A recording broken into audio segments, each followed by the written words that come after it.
ठाकुर का कुआं प्रेमचंद की एक प्रसिद्ध कहानी है जो जातिगत भेदभाव और सामाजिक अन्याय को दर्शाती है। कहानी में एक दलित महिला गंगी जो अपने बीमार पति जोखू के लिए साफ पानी लाने की कोशिश करती है, उसे ठाकुर के कुएं से पानी भरने से रोका जाता है क्योंकि वह अछूत है। कहानी अछूतों के मानव अधिकारों की पूर्ति बिना दयनीय स्थिति में जीने की त्रासदी को चित्रित करती है। जोखू ने लोटा मुंह से लगाया तो पानी में सख्त बदबू आई। गंगी से बोला, यह कैसा पानी है? मारे बांस के पिया नहीं जाता, गला सूखा जा रहा और तू सड़ा पानी पिलाए देती है। गंगी प्रतिदिन शाम पानी भर लिया करती। कुआं दूर था, बार बार जाना मुश्किल था। कल वह पानी लाई तो उसमें बू बिल्कुल न थी। आज पानी में बदबू कैसी? लोटा नाक से लगाया तो सचमुच बदबू थी। जरूर कोई जानवर कुएं में गिरकर मर गया होगा, मगर दूसरा पानी आवे कहाँ से? ठाकुर के कुएं पर कौन चढ़ने देगा? दूर से लोग डांट बताएंगे। साहू का कुआं गांव के उस सिरे पर है, परंतु वहां भी कौन पानी भरने देगा? कोई तीसरा कुआं गांव में है ही नहीं। जोखू कई दिन से बीमार था। कुछ देर तक तो प्यास रोके चुप पड़ा रहा, पर फिर बोला, अब तो मारे प्यास के रहा नहीं जाता। ला थोड़ा पानी नाक बंद करके पी लूं। गंगी ने पानी न दिया।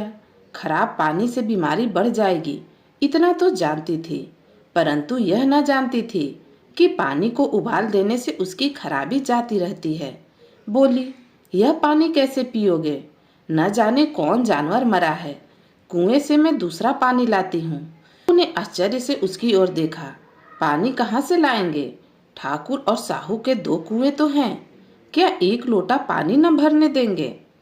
हाथ तुड़वा आएगी और कुछ न होगा, बैठ चुपके से। ब्रह्म देवता आशीर्वाद देंगे, ठाकुर लाठी मारेंगे, साहू जी 1 के 5 लेंगे। गरीबों का दर्द कौन समझता है? हम तो मर भी जाते तो कोई द्वार पर झांकने नहीं आता। कंधा देना तो बड़ी बात है, ऐसे लोग कुएं से पानी भरने देंगे? इन शब्दों में कड़वा सत्य था। गंगी क्या जवाब देती? किंतु उसने वह बदबूदार पानी पीने को न दिया। रात के 9 बज गए थे। थके मांदे मजदूर तो सो चुके थे। ठाकुर के दरवाजे पर 10-5 बेफिक्री जमा थे। मैदानी बहादुरी का तो अब जमाना न रहा, न मौका। कानूनी बहादुरी की बातें हो रही थी। कितनी होशियारी से ठाकुर ने थानेदार को एक खास मुकदमे में रिश्वत दी और साफ निकल गए। कितनी अकलमंदी से एक मार्के के मुकदमे की नकल ले आए। नाजिर और मोहतमीम सभी कहते थे, नकल नहीं मिल सकती। कोई 50 मांगता, कोई 100। यहाँ बेपैसे कौड़ी नकल उड़ा दी। काम करने ढंग चाहिए। इसी समय गंगी कुएं से पानी लेने पहुंची। कुप्पी की धुंधली रोशनी कुएं पर आ रही थी। गंगी जगत की आड़ में बैठी मौके की तलाश करने लगी। इस कुएं का पानी सारा गांव पीता है, किसी के लिए रोका नहीं। सिर्फ ये बदनसीब नहीं भर सकते। गंगी का विद्रोही दिल रिवाजी पाबंदियों और मजबूरियों पर चोटें करने लगा। हम क्यों नीच हैं और ये लोग क्यों ऊंच हैं? इसलिए कि ये लोग गले में तागा डाल लेते हैं। यहाँ तो जितने हैं एक से एक छठे हैं।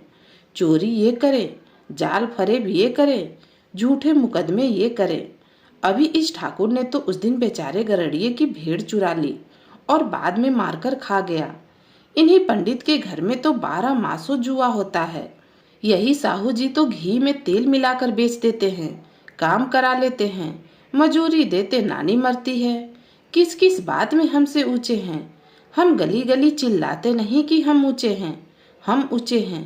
कभी गांव में आती हूँ तो रस भरी आंख से देखने लगते हैं, जैसे सबकी छाती पर सांप लौटने लगता है। परंतु घमंड यह कि हम ऊंचे हैं। कुएं पर किसी के आने की आहट हुई। गंगी की छाती धक धक करने लगी। कहीं देख ले तो गजब हो जाए, कहीं देख ले तो गजब हो जाए। एक लात भी नीचे न पड़े। उसने घड़ा और रस्सी उठा ली और झुककर चलती हुई एक वृक्ष के अंधेरे साये में जा खड़ी हुई। कब इन लोगों को दया आती है किसी पर? बेचारे महंगू को इतना मारा कि महीनों लहू थूकता रहा, इसलिए कि उसने बेगार न दी थी। इस पर ये लोग ऊंचे बनते हैं। कुएं पर स्त्रियां पानी भरने आई थीं। इनमें बातें हो रही थी। खाना खाने चले और हुक्म हुआ कि ताजा पानी भर लाओ, घड़े के लिए पैसे नहीं हैं। हम लोगों को आराम से बैठे देकर जैसे मर्दों को जलन होती है। यह तो न हुआ कि कलसिया उठाकर भर लाते, बस हुक्म चला दिया कि ताजे पानी लाओ, जैसे हम लौंडिया ही तो हैं। लौंडिया नहीं तो और क्या हो तुम? रोटी कपड़ा नहीं पाती, 10-5 रुपए भी छीन कर झपट कर ले लेती हो, और लौंडिया कैसी होती हैं? मत लजाओ दीदी, छिन भर आराम करने को जी तरस कर रह जाता है। इतना काम किसी दूसरे के घर में कर देती तो इससे कहीं आराम से रहती। ऊपर से वह एहसान मानता। यहाँ काम करते करते मर जाओ, पर किसी का मुंह ही सीधा नहीं होता। दोनों पानी भरकर चली गई तो गंगी ब्रिज की छाया से निकली और कुएं की जगत के पास आई। बेफिक्री चले गए थे। ठाकुर भी दरवाजा बंद कर अंदर आंगन में सोने जा रहे थे। गंगी ने क्षणिक सूख की सांस ली। किसी तरह से मैदान तो साफ हुआ। अमृत चुरा लाने के लिए जो राजकुमार किसी जमाने में गया था, वह भी शायद इतनी सावधानी के साथ और समझ बूझकर न गया होगा। गंगी दबे पांव कुएं की जगत पर चढ़ी। विजय का ऐसा अनुभव उसे पहले कभी न हुआ था।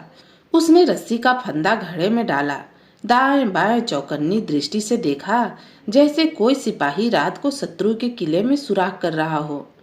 अगर इस समय वह पकड़ ली गई तो फिर उसके लिए माफी या रियायत की रत्ती भर उम्मीद नहीं। अंत में देवताओं को याद करके उसने कलेजा मजबूत किया और घड़ा कुएं में डाल दिया। घड़े ने पानी में गोता लगाया, बहुत ही आहिस्ता, जरा भी आवाज ना हुई। गंगी ने 2-4 हाथ जल्दी जल्दी मारे, घड़ा कुएं के मुंह तक आ पहुंचा। कोई बड़ा सहजोर पहलवान भी इतनी तेजी से न खींच सकता था। गंगी झुकी कि घड़े को पकड़कर जगत पर रखे कि एकाएक ठाकुर साहब का दरवाजा खुल गया। सिर का मुंह इससे अधिक भयानक न होगा। गंगी के हाथ से रस्सी छूट गई। रस्सी के साथ घड़ा धड़ाम से पानी में गिरा और कई क्षण तक पानी में हिलकोरे की आवाजें सुनाई देती रही। ठाकुर कौन है पुकारते हुए कुएं की तरफ आ रहे थे और गंगी जगत से कूदकर भागी जा रही थी। घर पहुंचकर देखा कि जोखू लोटा मुंह से लगाए वही मैला गंदा पानी पी रहा है।